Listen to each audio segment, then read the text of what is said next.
오늘의 주요 뉴스입니다. 오는 2024년부터 대학이 자유롭게 학과를 신설하거나 통합 폐지할 수 있고 정원 증원도 쉬워집니다. 아울러 대학 살생부라 불렸던 대학 기본 역량 진단 제도는 폐지됩니다.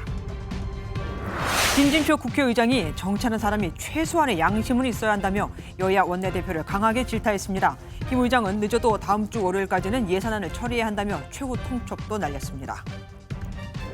북한이 고체 로켓 엔진 연소 시험에 성공했다고 밝히며 고체 연료를 사용하는 신형 ICBM 개발에 박차를 가하고 있습니다. 액체 연료 ICBM보다 발사 시간이 짧고 은밀성과 기동력까지 뛰어나 개발에 성공하면 한미에 큰 위협이 될 것으로 보입니다. 일본 정부가 적국의 군사 기지를 선제 공격할 수 있는 반격 능력을 보유하기로 했습니다. 일본 자위대의 방패 역할을 담당한 기존 구도가 흔들리게 된 건데 방위비 예산도 GDP의 2% 수준으로 늘리기로 했습니다. 이른바 찍어내기 감찰을 했다는 의혹을 수사하는 검찰이 이성윤 전 서울중앙지검장을 피고인 신분으로 소환했습니다. 이 전 지검장은 자신이 오히려 보복 수사를 당하고 있다며 강하게 항변했고 채널A 사건으로 한동훈 당시 검사장을 수사할 때 윤 대통령에게 폭언을 들었다고도 폭로했습니다. 오늘 서울 아침 체감 온도가 영하 10도 아래로 떨어지는 등 강추위가 이어진 가운데 주말은 최강 한파가 찾아옵니다. 이달 들어 저체온증 의심 환자 4명이 숨져 건강관리에도 비상이 걸렸습니다.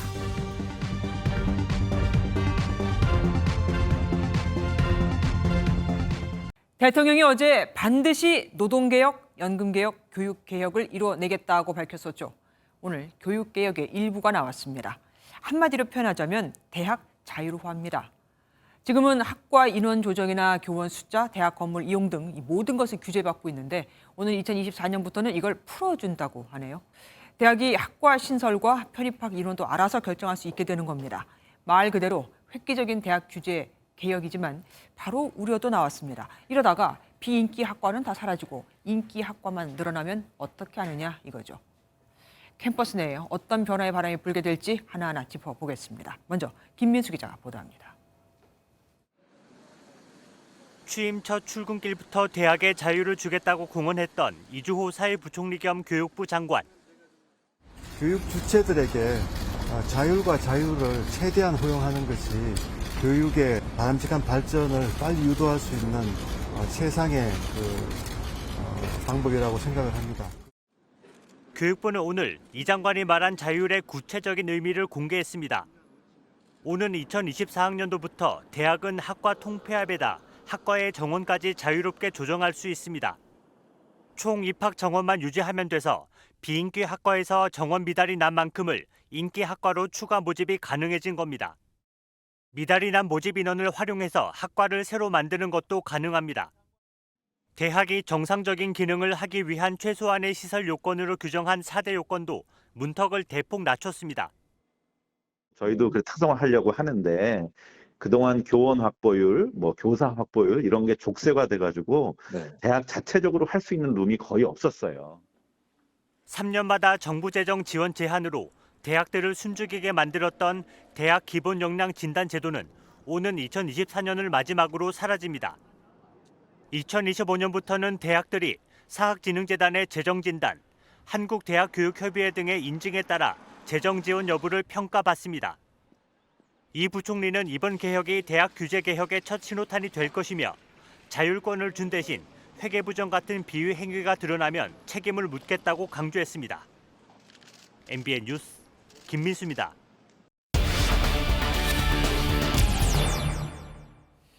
어제 대통령의 교육개혁 발표에 이어 교육부가 바로 오늘 대학 자유를 확대하는 안을 내놨죠.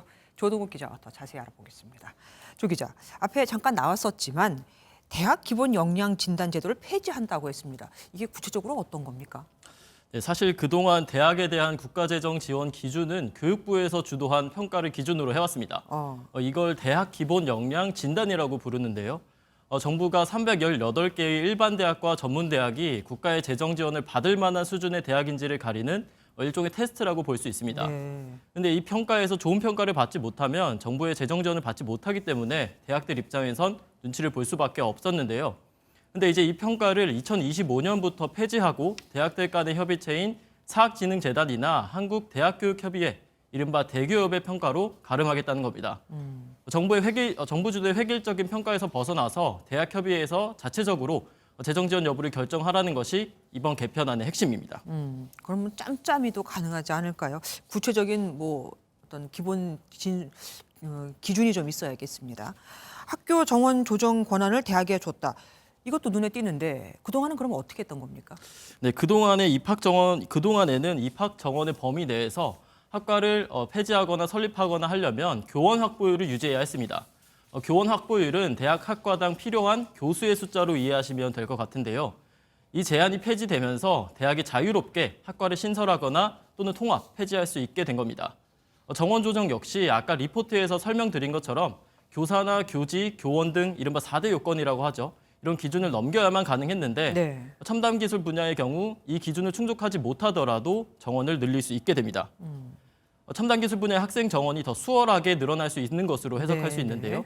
또 지방대의 경우에는 내년부터 정원을 채우지 못하면 그 정원만큼 새로운 학과를 신설해서 신입생을 모집할 수 있게 됩니다. 결과적으로 그러면 대학에 대한 교육부의 어떤 관리 감독이 느슨해지는 거 아니겠습니까? 그러면 부작용도 생기지 않겠어요? 예, 맞습니다. 일단 대학에 대한 재정 지원을 대학협의회가 자율적으로 평가하면서 재정 지원을 받을 만한 수준의 교육 여건을 갖추지 못한 대학들도 지원을 받게 되는 경우가 생길 수 있습니다. 그러니까요. 또 그간에는 학과별 정원이나 신설 폐지를 굉장히 엄격하게 규제를 해왔었는데 이에 대한 조건도 같이 사라지면서 이른바 비인기 학과들이 통폐합될 가능성 역시 커지는 상황입니다. 예. 대학에서 기본적으로 갖추고 가르쳐야 할 학문의 학과들이 이런 설 자리를 잃어갈 수 있다는 우려가 나올 수밖에 없는 건데요. 이와 같은 개편안은 윤석열 정부가 선언한 교육개혁의 신호탄으로도 해석이 됩니다. 따라서 연금 등 다른 개혁들과는 달리 입법 개정 사항까지는 아니어서 이해관계 충돌은 있을 수 있지만 교육부가 이를 결정한다면 실행까지는 큰 무리가 없을 것으로 보입니다. 그러니까요. 지금 보기에는 인기가 없지만 나중에 크게 쓰일 만한 그런 학과도 있을 수 있고 걱정도 됩니다. 지금까지 조동욱 기자와 함께했습니다. 여야 사이에서 예산안을 중재했던 김진표 국회의장이 결국 폭발했습니다. 정치권의 신사로 불리는 김 의장인데 말이죠. 정치하는 사람은 최소한의 양심이 있어야 한다고 여야 원내대표를 강하게 질타한 건데 결국 늦어도 다음 주 월요일까지는 예산안을 처리해야 한다며 최후 통첩을 날렸습니다. 김태림 기자입니다. 김진표 국회의장이 여야 원내대표를 다시 한번 불러 모았습니다. 자신이 중재안까지 내며 합의를 촉구했지만 사실상 불발되자 강하게 질타했습니다. 정치하는 사람들이 최소한의 양심이 있어야지.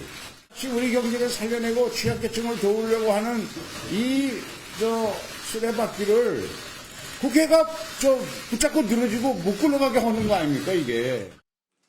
김 의장은 늦어도 다음 주 월요일인 19일까지는 예산안을 처리해야 한다며 최후 통첩을 날렸습니다. 하지만 이런 호통에도 여야는 합의점을 찾지 못했습니다. 여야 원내대표는 지금까지 예산안 처리를 못한 것에 대해 죄송하다면서도 각자의 입장을 굽히지 않았습니다. 위기의 순간에는 정부가 소신껏 힘을 짜서 제때 좀 할 수 있도록 양보를 하고 도와주시길 바라고 지난 5년간 또 하신 만큼 하셨지 않습니까? 윤석열 대통령께서 더 이상 이 독불장군식 가이드라인 제시를 하지 말고 국회와 여야의 판단을 온전히 존중해 주셨으면 좋겠습니다. 여야는 최대한 합의하겠다는 원칙만 밝혔을 뿐 한 발도 물러서지 않고 있어 연말까지 예산 전국으로 흘러가는 게 아니냐는 우려의 목소리도 나오고 있습니다. MBN 뉴스 김태림입니다. 이렇게 예산안 합의가 계속 지연되니 여야가 합의했던 선예산 후 이태원 참사 국정조사는 아직 착수도 못했죠. 더불어민주당이 국정조사 기간 45일 중 절반이 지난 만큼 이 조사 기간 연장에 군부를 떼고 있는데 국민의힘은 그럴 일 없다며 선을 그었습니다. 하긴 이상민 장관 해임 건의안에 반발해 국정조사위원들이 다 사퇴를 해버렸으니 하고 싶어도 당장은 못하겠죠. 강영호 기자가 보도합니다. 더불어민주당이 예산안 처리 이후 시행하기로 한 이태원 참사 국정조사 특위를 다음 주부터 가동하기로 했습니다. 다음 주부터는 국정조사도 정상 가동해야 합니다. 정부 여당은 비극적 참사 앞에서 정치적 계산을 앞세우지 말고 책임 있는 행동을 해주시기 바랍니다. 민주당은 여야가 합의한 기간 중 이미 절반이 지났기 때문에 미리부터 연장 가능성을 시사했습니다. 예산안 처리 지연으로 시간이 많이 줄어든 만큼 국정조사 기간 연장은 불가피함을 분명히 밝힙니다. 우상호 국정조사 특별위원장은 MBN과의 통화에서 야3당 단독으로 시작하더라도 여당이 개문발 차용으로 합류할 수 있게 간사간 협상을 하고 있다고 밝혔습니다. 앞서 이상민 행정안전부 장관의 해임 건의안에 반발해 국조위원들이 전원 사퇴 의사를 밝힌 국민의힘은 국정조사 기간 연장에 부정적인 입장을 내비쳤습니다. 저희들은 가능성을 염두에 두지 않고 국정조사가 단기간에 빨리 마쳐져야 한다는 생각은 여전하고 예산안 처리에 더해 국정조사 논의가 맞물리면서 여야 간 협상의 셈법이 더욱 복잡해지고 있습니다. MBN 뉴스 강용호입니다. 지금 예산안의 발목을 잡고 있는 건 법인세율 인하죠. 대통령실에선 3% 내리는 게 어렵다면 1.5%씩 2번, 그러니까 2년에 걸쳐서 인하하는 건 어떠냐는 대안까지 나오고 있습니다. 2020년 기준 삼성전자는 21.5%, 대만 TSMC는 실효세율이 11.5%라 거의 2배나 차이 난다면서요. 하지만 저러니까 여당이 대통령실의 눈치를 볼 수밖에라는 말도 나옵니다. 신재호 기자가 보도합니다. 대통령실은 김진표 국회의장의 법인세 1%포인트 인하 중재안을 사실상 받아들일 수 없다는 입장입니다. 실효세율로 따지면 삼성전자가 대만 TSMC보다 2배가 넘는 법인세를 낸다고도 예를 들었습니다. 중재안으로는 우리 기업이 글로벌 기업과 제대로 경쟁하기 어렵고 외국 기업을 국내에 유치할 요인도 마땅치 않다고 본 것입니다. 법인세 인하 혜택만 하더라도 이 소액 주주와 노동자 그리고 협력업체에 골고루 들어갑니다. 정치적 대립 중에서도 국민을 위한 합의의 순간에 있어야 된다고 생각을 합니다. 대통령실 고위 관계자는 MBN과의 통화에서 법인세를 한 번에 내리는 대신 점진적으로 인하하는 방안도 대안이 될 수 있다고 전했습니다. 내년에 먼저 법인세율을 1.5%포인트 내린 뒤 다음에 또다시 1.5%포인트 내리는 방안 정도는 받아들일 수 있다는 입장입니다. 대통령실은 법인세 인하가 윤 대통령 대선 공약이었던 만큼 여론이 여권에 유리하다고 보고 양보는 없다는 입장을 분명히 하고 있습니다. 여당이 예산안 처리에 대통령실 눈치를 본다는 지적에 대해 대통령실은 정부의 기조가 담긴 예산안을 국회에 제출했기 때문에 직접 설명하는 건 특별한 문제가 될 것이 없다고 덧붙였습니다. MBN 뉴스 신재우입니다. 국민의힘이 새 당대표 선출을 위한 전당대회에서 100% 당원 투표로만 반영하기로 하고 가닥을 잡았다는 얘기가 나오고 있죠. 비윤계 반발이 거세지고 있습니다. 유승민 전 의원은 윤석열 대통령이 사석에서 당원 투표 100%가 낫지 않느냐고 발언했다는 보도를 두고 대통령의 경선 개입은 심각한 불법이라고 주장했습니다. 이준석 전 대표도 한마디 했죠. 유호정 기자입니다. 국민의힘이 내년 3월 초로 가닥이 잡힌 전당대회 룰 개정에 본격 착수했습니다. 당원 투표 70%, 여론조사 30%를 반영하는 현행 룰에서 당원 투표 비중을 90%나 100%까지 늘리는 방안이 거론됐는데 지도부는 당심 100%로 기울어진 분위기입니다. 각종 차기 당대표 여론조사에서 1위를 달리는 유승민 전 의원을 겨냥한 것으로 의심하는 비윤계 반발이 심상치 않습니다. 유 전 의원은 룰 개정에 윤심이 반영됐다고 보고 윤석열 대통령을 향해 경선 개입은 심각한 불법이라고 직격탄을 날렸습니다. 이준석 전 대표는 한 발 더 나아가 그냥 당원 100%하고 심기 경호 능력 20% 가산점도 부여하라며 비꼬았습니다. 다만 당내 현역 의원들의 기류는 다른 것으로 나타났습니다. 초재선 의원들이 어제 국회에서 간담회를 열고 전당대회 룰 개정에 대한 의견을 주고받았는데 다수가 당원 투표 100%에 손을 들었던 겁니다. 친윤계도 적극 엄호에 나섰습니다. 권상동 의원은 누군가를 낙선시키기 위해 제도를 바꾼다는 인식 자체가 황당하다며 유 전 의원의 주장에 대해서도 의견 표명은 누구나 할 수 있다고 반박했습니다. 전당대회 룰을 둘러싼 신경전 속에 당 지도부는 연말까지 룰 개정을 마무리한다는 방침이어서 당분간 진통은 이어질 전망입니다. MBN 뉴스 유호정입니다.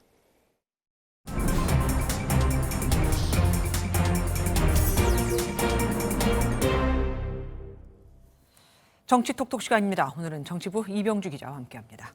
이 기자, 오늘 더불어민주당에서 박지원 전 국정원장의 복당 논의가 있었다면서요. 네, 맞습니다. 더불어민주당 최고위원회 회의에서 관련 논의가 있었습니다. 결론부터 말씀드리자면 일단 보류입니다. 앞서 중앙당 당원자격심사위원회에서는 복당시키자 이런 결론이 나왔는데 네. 최종 결정권이 있는 최고위에서는 논의가 더 필요하다고 밝힌 겁니다. 조금 더 논의를 하기로 했습니다. 그래서 오늘 결정이 되지 않았고요. 더 논의를 해야 되는 이유는 최고위원들 간에 견해차가 좀 있었습니다. 그러면 누가 반대한 겁니까? 반대 깃발은 정청래 최고위원이 들었습니다. 정 최고위원은 당 분란을 가져올 수 있다고 반대한 것으로 알려졌습니다. 박 전 원장이 지난 20대 총선을 앞두고 탈당해 안철수 의원이 대표였던 국민의당에 들어갔던 걸 문제 삼은 겁니다.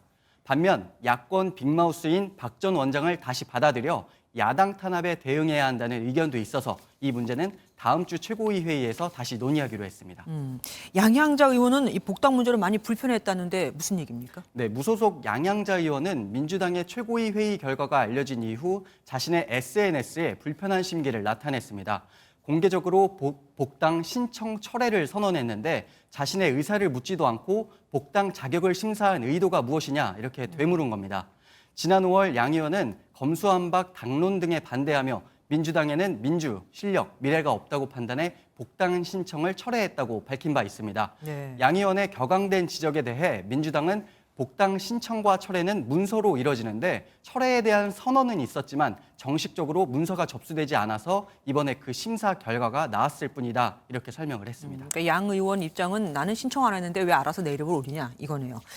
오늘이 이태원 참사 희생자 49제입니다. 정치권 어떤 말들이 오고 갔습니까? 네, 어제였습니다. 한덕수 국무총리는 이태원 참사에서 생존한 뒤 극단적 선택을 한 10대에 대해 본인이 좀 더 굳건하고 치료 생각이 강했으면 좋았을 것이다. 이렇게 말해서 논란이 일었습니다. 네. 이외에도 경남 창원시의원의 막말도 연일 입방아에 오르고 있습니다. 거기다가 김재시 의원이 또 여기 편을 들어서 얘기를 했더라고요. 유가족 외엔 사과하지 마십시오. 뭐 이런 얘기요. 네, 맞습니다. 그렇게 해서 관련 정치권에서 계속 발언이 나오고 있는데요. 이재명 더불어민주당 대표는 희생자들에 대한 명백한 2차 가해라고 지적을 했습니다. 최근에 정부 여당 인사들의 막말, 망언을 보면서 참 못됐다. 공감 능력이 없어도 어떻게 저렇게 공감 능력이 없을 수가 있나 그런 생각이 들었습니다. 앞선 발언이 알려진 후 정의당 등 야권에서는 즉각 반발의 목소리가 나왔었고요. 유승민 전 의원도 어젯밤 공감 능력 제로, 안타까운 비극 앞에서 총리가 할 말이냐며 질타의 목소리를 냈습니다. 네. 총리실은 한 총리의 발언은 안타까운 마음의 표현일 뿐 비극의 책임을 개인에게 돌리거나 국가의 책무를 벗으려는 의도가 아니었다. 이런 해명을 내놨습니다. 이번에는 여론조사 결과 보겠습니다. 윤석열 대통령의 지지율이 더 올랐다고요? 네, 윤석열 대통령의 국정 지지율이 30% 중반대로 올랐다는 결과가 나왔습니다. 한국갤럽이 지난 13일부터 15일까지 진행했던 여론조사 결과였는데요. 윤 대통령의 직무수행에 대한 긍정평가는 36%, 부정평가는 56%로 각각 집계됐는데 직전 조사보다 긍정평가가 3%포인트 오르고 부정평가는 3%포인트 내렸습니다. 갤럽 조사에서 대통령 직무 긍정률이 30%대 중반을 기록한 건 지난 7월 첫째 주 이후 5개월 만입니다. 지난 10월과 11월 평균 29%에 머물던 대통령 지지율은 이번 달 들어 상승세를 타고 있는 것으로 나타났습니다. 그러면은 대통령의 지지율이 이렇게 오른 이유도 혹시 나왔습니까? 네, 긍정적으로 평가하는 이유를 분석해 보니까 노조 대응이 20%로 가장 높았습니다. 네. 뒤를 이어 공정, 정의, 원칙이 16%를 기록했는데요. 한국갤럽은 최근 대통령의 노조 강경 대응과 문재인 케어 폐기 등 전 정부와 대립각을 세운 게 긍정평가자에게는 원칙 축으로 작용했다 이런 분석을 했습니다. 반면 이 같은 조치가 부정평가자에게는 독단적으로 비치는 듯하다는 분석도 내놨습니다. 정당 지지도는 국민의힘이 직전 조사와 같은 36%를 기록했고 더불어민주당은 1%포인트 오른 33%를 기록했습니다. 네, 여기까지 듣겠습니다. 이병주 기자와 함께했습니다. 북한이 고체 로켓 엔진 연소 시험에 처음으로 성공했다고 밝혔습니다. ICBM급 고체 연료 엔진 시험이었는데 이건 당연히 ICBM을 또 쏘겠다는 얘기가 되죠. 북한의 주장으로는 로켓을 밀어올리는 추력이 화성 17형과 맞먹는다고 합니다. 이런 자리에 빠질 수 없겠죠. 김정은 국무위원장이 참관했습니다. 권영봉 기자입니다. 로켓 엔진이 연기와 함께 불을 뿜고 지켜보던 김정은 북한 국무위원장은 환하게 웃습니다. 김 위원장은 약 9개월 만에 서해 위성 발사장을 찾았습니다. 북한은 고체 로켓 엔진 연소 시험에 성공했다며 추력이 140톤 중량을 밀어올리는 140톤 포스라고 주장했습니다. 최근 발사에 성공한 ICBM 화성 17형 1단 엔진과 맞먹는 추력입니다. 화성 17형 1단 엔진은 80톤 포스 액체 연료 엔진 2개를 결합한 형태입니다. 이번에 시험한 엔진의 추력은 미국의 대표적 ICBM인 미니트맨 3 1단 엔진보다도 약 1.7배 큽니다. 경애하는 김정은 동지께서는 최단 기간 내에 또 다른 신형 전략 무기의 출현을 기대하시며 그들을 따뜻이 고무 격려하셨습니다. 북한 노동신문은 중대 시험이라고 언급하며 이번 시험의 목적이 신형 전략 무기 개발이라고 강조했습니다. 이어 시험 결과 모든 기술적 지표들이 설계상 값과 일치하고 믿음성과 안전성이 과학적으로 확증됐다고 자평했습니다.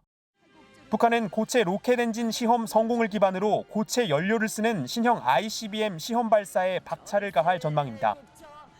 기존에 사용했던 소형 모터를 사용해서 전체 한 3단 ICBM으로 통합이 가능합니다. 빠르면 다음 상반기 중에도 시험 발사가 가능할 거로 보입니다. 군 당국은 확고한 대비 태세를 유지하고 있는 가운데 북한이 보도한 내용과 관련해선 정밀 분석이 필요하다고 밝혔습니다. MBN 뉴스 권용범입니다. 북한이 지상 분출 시험에 성공했다고 주장한 고체 연료 로켓 엔진은 미사일에 적용할 경우 우리에게 상당히 위협적인 무기가 됩니다. 연료를 주입해야 하는 액체 연료 방식과 달리 이 발사 준비 시간이 짧고 그래서 우리 군이 탐지하기가 어렵죠. 그러니 거기서 또 신속하게 발사를 할 수 있겠죠.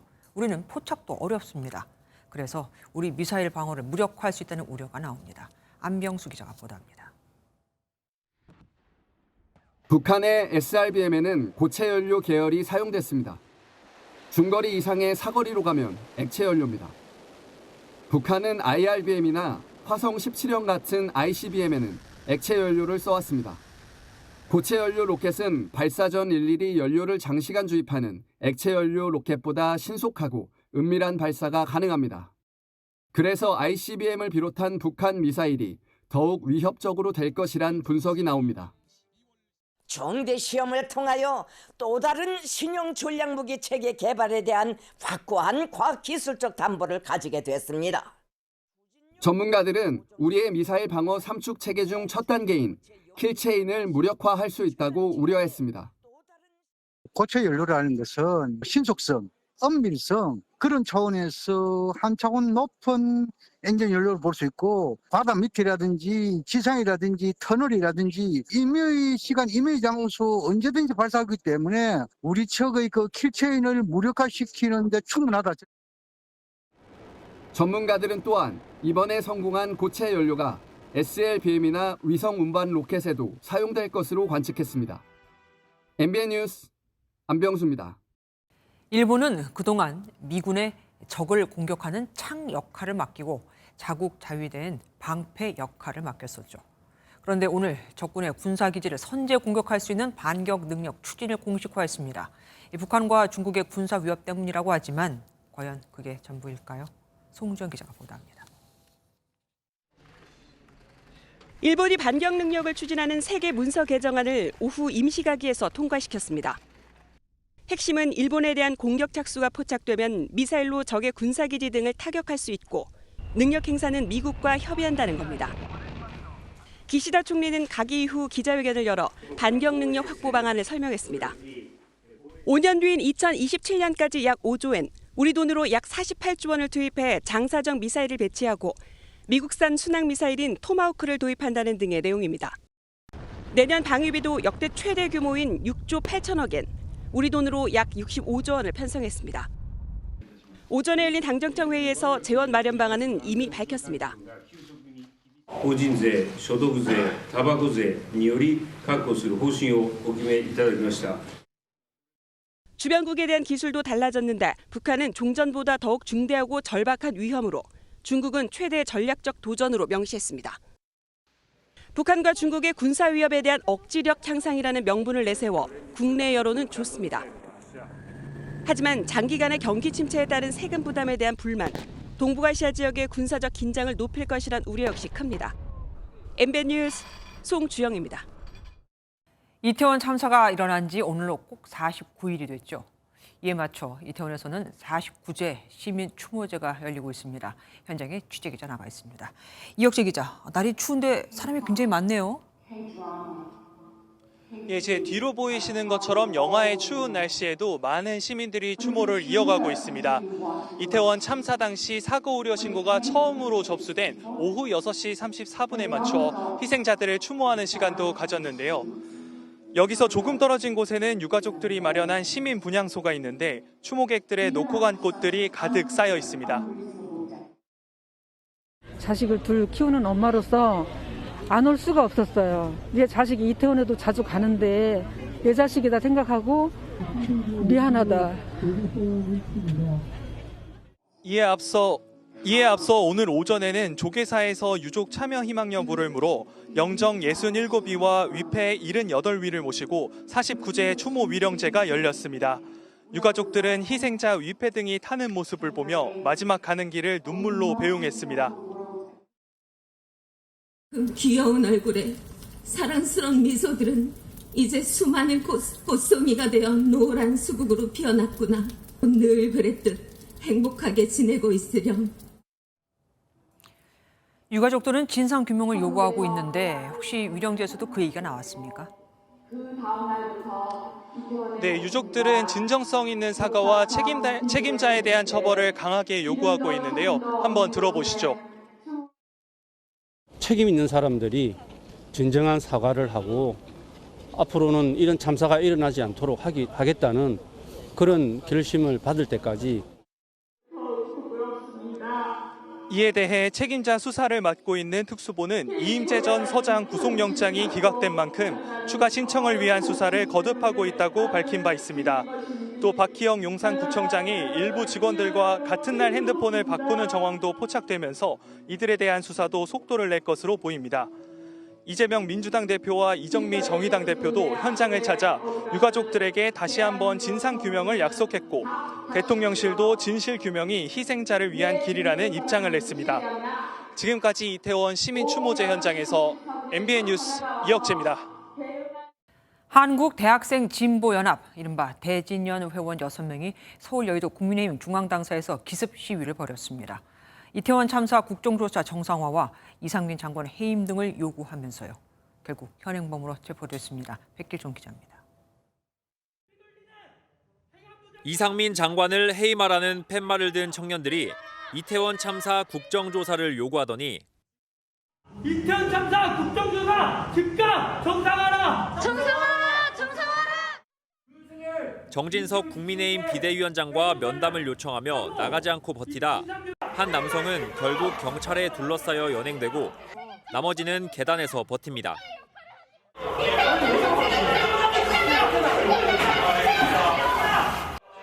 국민의힘 중앙당사에 무단 진입해 기습 시위를 한 한국대학생진보연합 대진연 회원 6명이 현장에서 체포되는 모습입니다. 그동안 정진석 비대위원장의 일본 관련 발언 등을 강하게 비판해왔던 진보단체로 이번엔 이상민 장관 해임뿐 아니라 이태원 참사 국정조사 참여도 요청한 겁니다. 서울 영등포 경찰서는 이들 6명에 대해 건조물 침입, 퇴거 불응 혐의로 체포해 신병을 확보하고 사실관계를 확인하고 있습니다.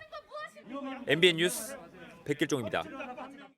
검찰이 수사나 감찰을 하는 과정에서 적법한 절차 없이 자료를 외부와 주고받아서는 안 됩니다. 하지만 2년 전 당시 이성윤 중앙지검장은 한동훈 검사장을 감찰한다는 명목으로 확보한 통화 내역 등을 윤석열 당시 검찰총장을 감찰하던 법무부에 내주는 데 관여했다는 혐의를 받고 있죠. 이와 관련해 검찰이 이성윤 법무연수원 연구위원을 소환했습니다. 이 위원은 검찰의 재수사가 보복수사고 채널A 강요미수 사건을 수사했을 때 윤석열 당시 검찰총장이 폭언을 하며 수사를 무마하려 했다고도 주장했습니다. 이상혁 기자가 보도합니다. 이성윤 법무연수원 연구위원이 피의자 신분으로 소환되어 중앙지검으로 걸어옵니다. 이 연구위원은 2년 전 채널A 강요 미수 사건으로 한동훈 당시 검사장을 수사할 때 윤석열 당시 검찰총장으로부터 폭언을 들었다고 주장했습니다. 윤 총장은 거침없는 말을 쏟아내며 네가 눈에 뵈는 게 없냐라고 소리쳤습니다. 그때 저는 견딜 수 없는 모멸감을 느꼈습니다. 또한 검찰 수사가 보복 수사이며 수사를 해도 윤석열 당시 검찰총장에 대한 징계 판결이 달라지지도 않는다고 말했습니다. 찍어내기 보복사란다고 해서 중대비가 가려지는 것도 아니고 법원의 판결이 뒤집어지는 것도 아닐 것인데 참으로 안타깝습니다. 이 연구위원은 지난 2020년 10월 서울중앙지검장이었을 때 채널A 강요 미수 사건 감찰로 확보된 한 전 검사장과 윤 전 총장의 통화 기록 등을 법무부 감찰위원회에 불법으로 넘겼다는 의혹을 받고 있습니다. 이 연구위원은 법무부 감찰 규정에 따라 정당하게 제출했으며 의무를 다한 것뿐이다라며 혐의를 전면 부인했습니다. 검찰은 당시 서울중앙지검장이었던 이 연구위원이 자료 전달을 승인하거나 그 과정에서 부당한 압력을 행사했는지 등을 추궁한 것으로 전해집니다. MBN 뉴스 이상엽입니다. 대장동 일당이 갖고 있던 부동산과 채권 등 800억 원대 재산을 동결한 검찰이 화천대유 대주주 김만배 씨가 따로 은닉해둔 재산 260억 원을 추가로 찾아냈고 그 뒤 김 씨는 극단적인 시도를 했죠. 이 돈까지 검찰이 알아내자 충격이 컸던 것으로 보이는데 이 범죄 수익금을 숨겨줬다는 혐의를 받는 최우양 화천대유 이사와 이한성 공동대표가 구속의 갈림길에 섰습니다. 이들은 돈을 은닉하려던 게 아니라 회사 자금이라서 빼둔 것이다 고 주장한 것으로 알려졌는데 구속 여부는 이르면 오늘 안에 나옵니다.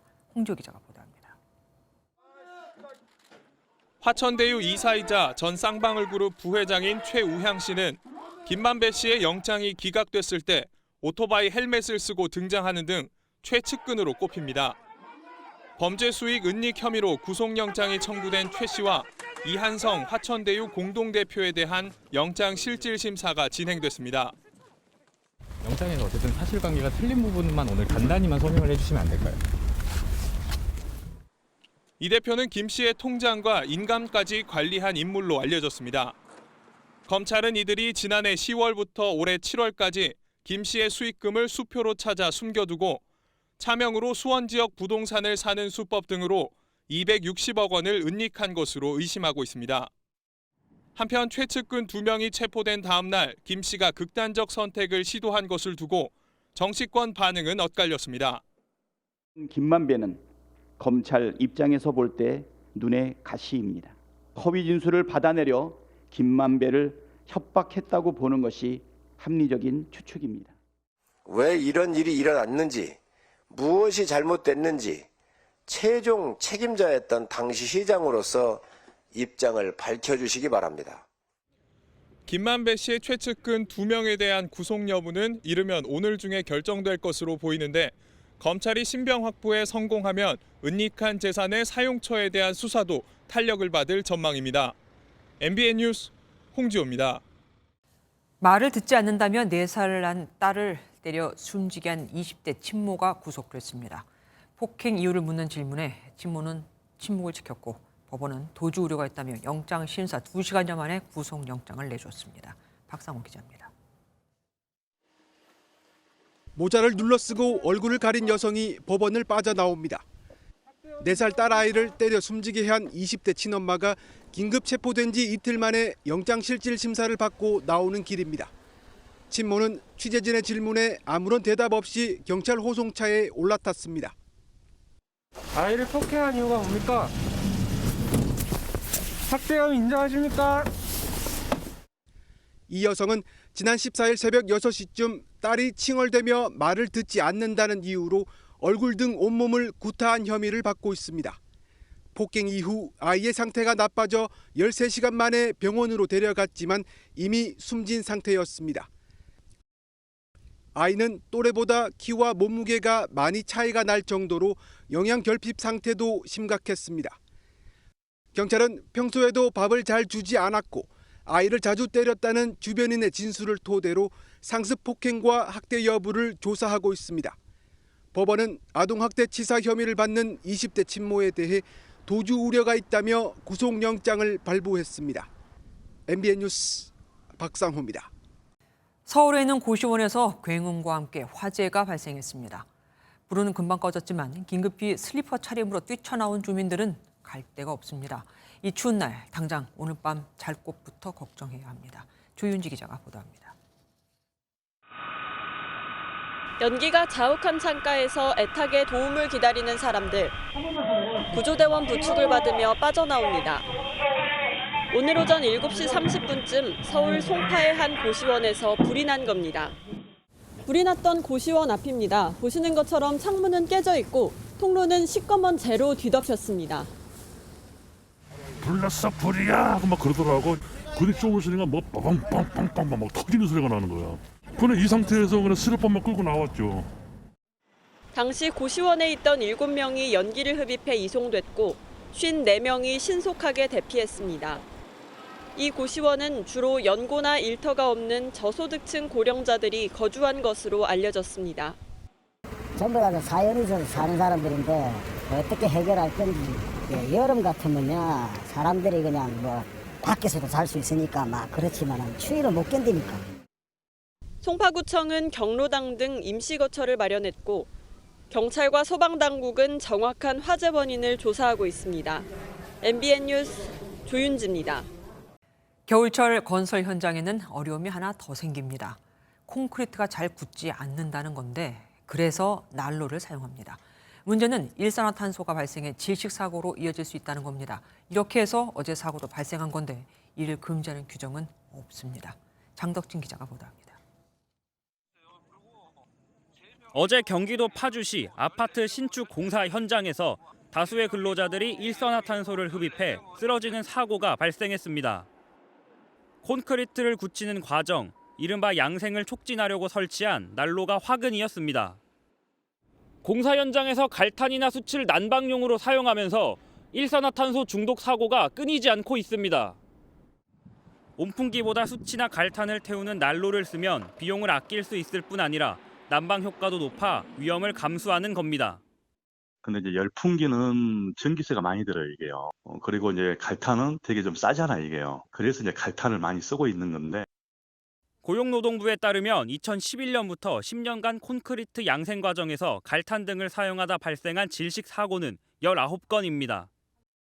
이런 사고는 겨울철에 집중됐는데 피해자 34명 중 14명이 숨질 정도로 치명적입니다. 하지만 질식 위험을 안고 있는 난로 사용을 금지하는 규정은 없습니다.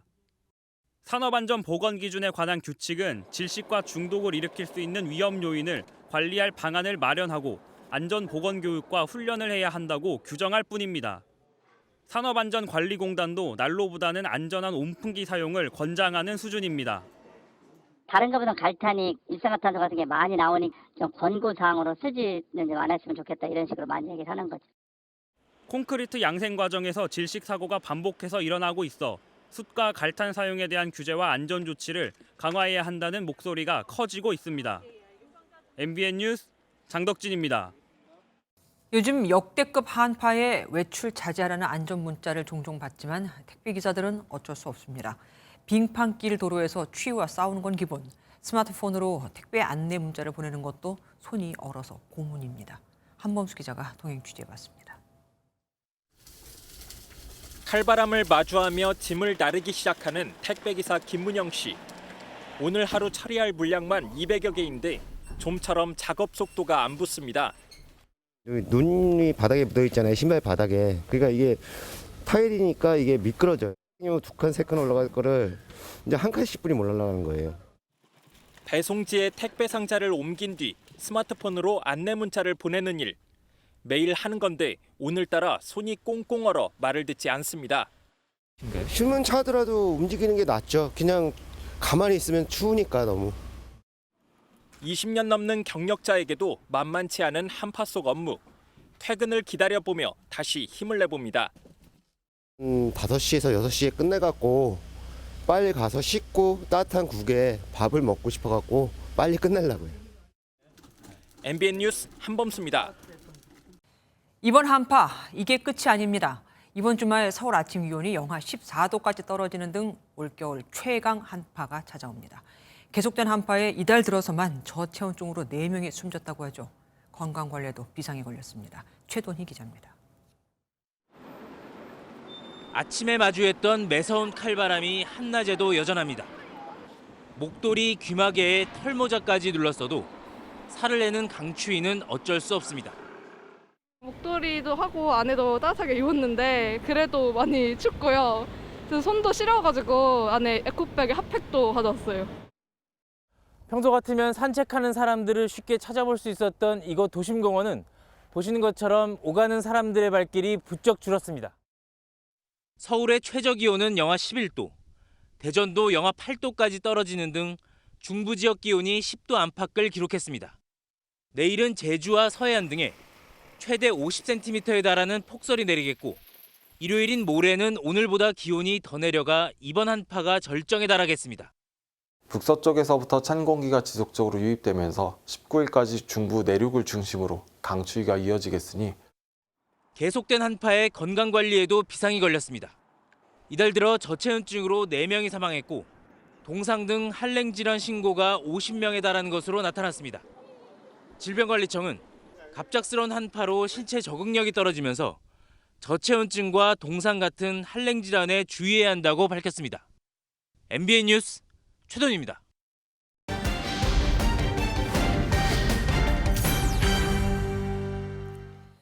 2년 전 북한 인권단체가 대북전단을 쏘아 올렸고 이에 김여정 노동당 부부장이 반발하자 당시 당정은 대북전단 금지법을 만들었었죠.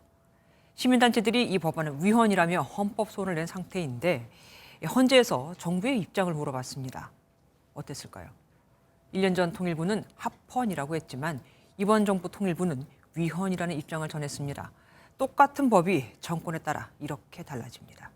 박은치 기자가 취재했습니다. 전단지와 영상물, 코로나19 물품을 실은 대북전단이 하늘로 날아갑니다. 북한 땅에 닿은 대북전단에 북측은 이례적인 수준의 불편한 감정을 쏟아냈습니다. 쓰레기들이 저지른 반공화국 비라 살포 행위와 이를 묵인한 남조선 당국의 처사는 추상적인 위화분식으로 어물쩍게 넘어갈 수 있는 문제가 아니다. 지난 2020년 당시 여당이었던 더불어민주당은 대북전단 금지법을 발의해 연말에 통과시켰고 통일부는 대북전단을 날린 자유북한운동연합의 법인 허가를 취소했습니다. 취소된 단체들은 즉각 반발하며 헌법 소원을 냈습니다. 이에 대해 지난해 9월 이인영 통일부 장관은 국민 안전을 위협한다는 이유 등을 근거로 내밀며 헌법재판소에 이 법이 합헌이라는 취지의 의견서를 냈습니다. 대북전단이 뿌려질 때마다 우려가 제기되는 경기도 파주 접경지역입니다. 대북전단 금지법의 필요성을 주장하는 사람들은 이곳 접경지역 주민들의 안전을 우려합니다. 국민의 안전권이 명기되어 있고 대북전단이 날릴 때마다 북에서는 직접적인 타격을 이야기했는데 연평도 사건처럼 일어날 가능성이 현실적으로 존재하거든요.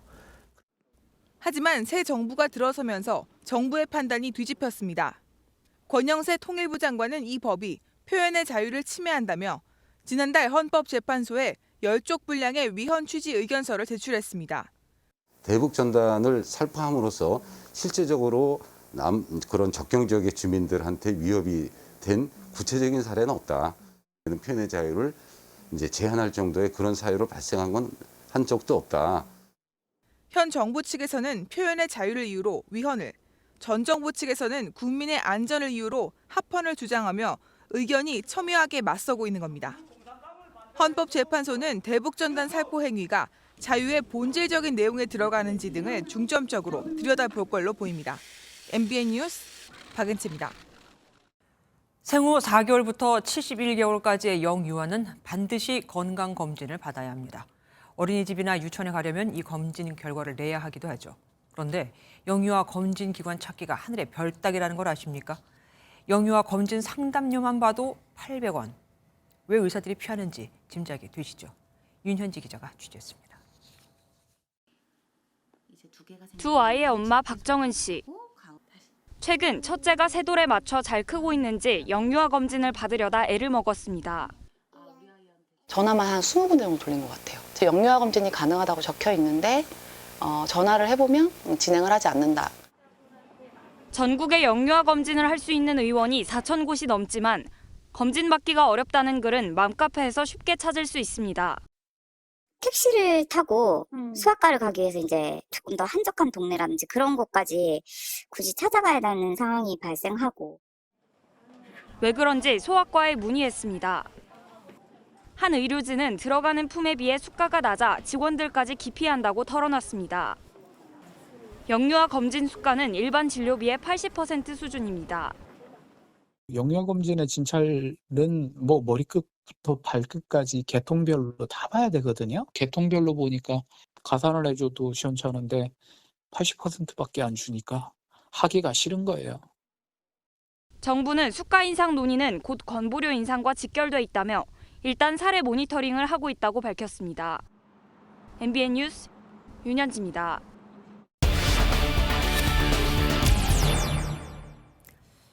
앞서 보신 검진은 물론이고 소아 청소년들이 특별히 아플 때 긴급하게 가야 할 대학병원도 담당 의료진이 없어서 난리라고 하죠. 그럼 낮은 수가만 바꾸면 되는 걸까요? 보건복지부 출입하는 이혁준 기자와 더 자세히 알아보겠습니다. 어서 오십시오. 네. 소아 청소년과 의료진 부족이 심각하다면서 오늘 의료계가 기자회견까지 했다면서요. 네, 오늘 대한의사협회에서 소아 청소년과 학회와 또 의사회, 아동병원협회 관계자들이 모여 기자회견을 열었습니다. 제발 한 번만 도와달라 이런 말할 정도로 굉장히 절박한 호소가 이어졌는데요. 앞서 리포트에서 보셨던 임현태 의사회 회장은 최근 서울 은평구에서 열성 경련 환자가 발생했을 때 그 처리 과정을 이야기하면서 사태의 심각성을 설명했습니다. 네. 사연은 이렇습니다. 열성 경련은 5살 이하 소아가 발열을 동반한 경련을 하는 걸 말하는데 당시에 큰 병원으로 보내야 하는 상황이었습니다. 네. 근데 알아봐도 병원에서 자리가 없으니까 119까지 불러서 같이 알아봤는데도 보낼 곳이 없었다고 합니다. 그러다가 겨우 서울대병원에서 보내라 이런 연락이 와서 위기는 막았다고 하는데요. 한번 들어보시죠. 15분, 20분이 넘어가면 열성경련 때문에 뇌 손상이 올 수도 있고요. 30분이 넘어가면 목숨을 잃을 수가 있습니다. 이런 재난 상황이 다른 데도 아니고 서울 시내 한복판에서 지금 현재 이루어지고 있는 상황입니다.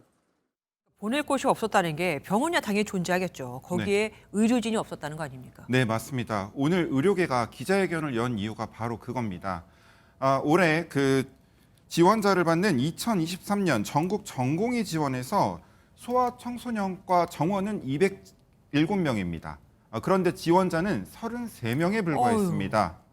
네, 2020년까지만 해도 지원율 74%였는데 뚝뚝 떨어졌습니다. 그래서 지난해에는 27.5%였고 급기야 10%대까지 떨어진 겁니다. 이렇게 되면은 전문의가 확 줄어들겠죠. 네. 그래서 최근 가천대 길병원에서는 소아 청소년과 환자에 대한 입원을 중단시켰었습니다. 네네네. 의료계는 고난이도 환자나 중증 환자는 물론 응급 진료 축소가 이어질 것으로 보고 있습니다. 수련병원, 그러니까 전공의를 수련시키는 병원 가운데 75%는 전공의 부족으로 소청과 진료 축소 내년에 불가피하다 이렇게 답하기도 했습니다. 이렇게 소청과 전공의 지원이 줄어든 이유는 뭡니까? 네, 저출산도 문제지만 그보다 더 큰 문제 따로 있습니다. 소청과는 수련 과정이 고달프기로 유명합니다. 아, 그래요? 예, 미숙아 생각해 보시면 바로 이해할 텐데 미숙아를 돌보는 의사 24시간 마음 놓을 수 없겠죠. 업무 강도는 높고 업무 시간 역시 긴데 그에 비해 보상은 형편없다 보니 전공이 지원을 꺼린다는 게 의료계의 설명입니다. 네. 2017년 이대 목동병원 신생아 사망 사건 여파도 큽니다. 어제 대법원이 최종 무죄 판결을 내렸지만 당시 구속까지 이어지면서 의료계는 큰 충격을 받았었습니다. 여기에 적자를 버티다 폐업한 소아과가 5년 동안 660여 곳입니다. 그래요? 네, 의원 폐업은 물론 대학병원까지 전공의가 부족해 이 사태가 더 지속하면 과를 없애야 할 진짜 위기가 올 수도 있다. 오늘 이렇게 의료계가 기자회견을 했습니다. 그러면 해결책은 뭡니까? 결국 수가를 올리는 것밖에 없는 겁니까? 네, 계속 나오는 얘기고 가장 손쉬운 해결 방법일 수 있을 겁니다. 일단 적자를 해소할 정도로 만큼이라도 그 소청과 입원 진료 수가를 이렇게 올려주는 건데요. 의료계는 최소 100% 인상이 불가피하다고 얘기를 했고 또 맞춤형 지원책 마련을 요청했습니다. 소청과의 경우에는 비급여가 거의 없다시피 하기 때문에 소청과의 그런 특성상 그 그 의사분들은 자신들이 정부가 월급 주는 공무원이나 다를 바 없다 이런 이야기도 했는데요. 그동안 복지부에 수차례 이런 어려움을 얘기했지만 소용이 없었다며 오늘은 다른 소통 창구를 요청하기도 했습니다. 소아청소년의 국가적 건강안전망이 붕괴되기 전에 한시라도 빨리 대통령 직속 논의기구를 만들어서 네, 조치 이후에도 필수 의료에 대한 기피 현상이 지속할 경우에는 이를 공공 영역으로 흡수하는 방안도 고심해 볼 수밖에 없는 그런 좀 위기 상황인 건 맞습니다. 비급여를 늘리면 아이 가진 부모들이 힘들어질 거고 그럼 또 아이를 안 낳을 거고 굉장히 악순환이 계속되고 있는 거네요. 네, 그것보다는 진료비를 좀 올려주는 방향을 고민해야 할 것 같습니다. 그게 더 낫겠다. 예, 네. 힘듭니다. 이옥준 기자와 함께했습니다. 매매고 전세고 보러 오는 사람이 없다 보니 요즘 새 아파트 분양받은 사람들은 걱정이 많습니다. 기존 집이 나가야 잔금을 치르고 새 집으로 이사를 갈 텐데 아니면 전세라도 들여와야 상황이 그렇게 바뀔 텐데 그렇지 못하다 보니 새 아파트 입주율이 60%대로 뚝 떨어졌습니다. 국제통화기금 IMF는 이런 상황이라면 한국의 집값 상승률이 올해 말까지 코로나 이전 그러니까 2019년 때보다도 10%포인트 더 떨어질 것이라고 내다봤습니다. 배준호 기자입니다. 2달 전 입주를 시작한 서울 서대문구의 800세대 규모 역세권 아파트입니다. 이곳은 현재 입주가 절반 정도 이루어졌는데 잔금을 치르지 못해 세입자를 찾는 전세 물량은 100개 넘게 나와 있습니다. 이달 말까지 2억 원이 넘는 잔금을 치러야 하지만 기존 집은 팔리지 않고 잔금 대출도 나오지 않아 세를 놓는 집주인들이 많아진 겁니다. 사실 돈이 있어야 들어오잖아요. 기존 집이면 안 팔리거나 저는 원래 이사 올 계획이 없고 투자 목적에서 했던 분이나 거예요.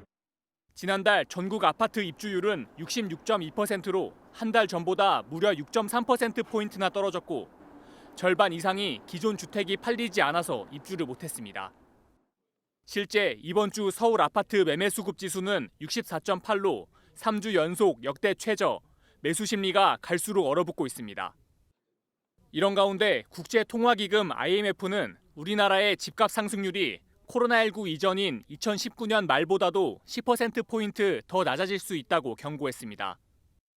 IMF는 한국의 실질 주택 가격이 팬데믹 기간 18% 상승해 아시아 태평양 지역에서 세 번째로 높았다며 금리가 3% 오르면 집값 상승률은 2% 떨어져 하락폭은 더 커질 것으로 예측했습니다. MBN 뉴스 배준우입니다. 요즘 날씨보다 더 찬바람이 쌩쌩 부는 곳이 있습니다. 바로 고용시장입니다. 한때 스카우트 전쟁까지 벌어졌던 IT 분야는 물론 대기업에서도 인력 감축 바람이 불고 있거든요. 업종 규모 따지지 않고 다 어려운 건데 이러다 감원이 불경기를 낳고 이에 따른 사업 부진이 다시 또 감원으로 이어지는 악순환이 반복되면 어쩌죠? 김종민 기자가 취재했습니다. 롯데면세점이 직원들을 대상으로 보낸 희망퇴직 공고문입니다. 희망퇴직 대상자에 속하지 않아도 개별 협의가 가능하다고 밝힌 만큼 사실상 전 직원이 대상입니다. 롯데면세점이 희망퇴직 신청을 받는 건 1980년 창사 이래 처음입니다. 신청 기간이 14일부터 21일까지고 25일에 바로 퇴사다. 지금 이렇게 공고를 해놨기 때문에 굉장히 졸속으로 낸 거기는 하죠. 같은 롯데 계열사인 롯데 하이마트 역시 2년 만에 희망퇴직을 실시했는데 신청자가 적으면 권고사직으로 이어질 수 있다는 불안감이 감돌고 있습니다. 금융계에선 KB증권과 농협은행도 희망퇴직을 받았고 국민과 신한, 하나은행도 곧 신청을 받을 것으로 알려졌습니다. 고용 한파는 이처럼 업종 구분 없이 또 회사의 규모와도 관련 없이 확산하고 있습니다. 국내 스타트업들이 몰려있는 강남 테헤란로입니다. 한때 붐이 일었던 이 스타트업도 올 하반기에는 외부에서 유치한 투자금이 줄면서 고용 시장이 꽁꽁 얼어붙고 있습니다. 내년에는 이제 현상 유지가 현실적인 목표고 감원으로 이어지는 회사들도 상당수 있는 걸로. 글로벌 경기 불황으로 내년도 투자 규모를 축소하고 있는 대기업도 상황은 좋지 않습니다. 반도체, 석유화학 등 주력 산업의 수출이 많이 어려울 것으로 보여져서 기업들이 내년도 고용 계획을 세우기 어려운 상황입니다. 전문가들은 내년 경기 전망도 어두운 만큼 고용 한파는 내후년 초까지 길게 이어질 거란 우울한 전망을 내놓고 있습니다. MBN 뉴스 김종문입니다.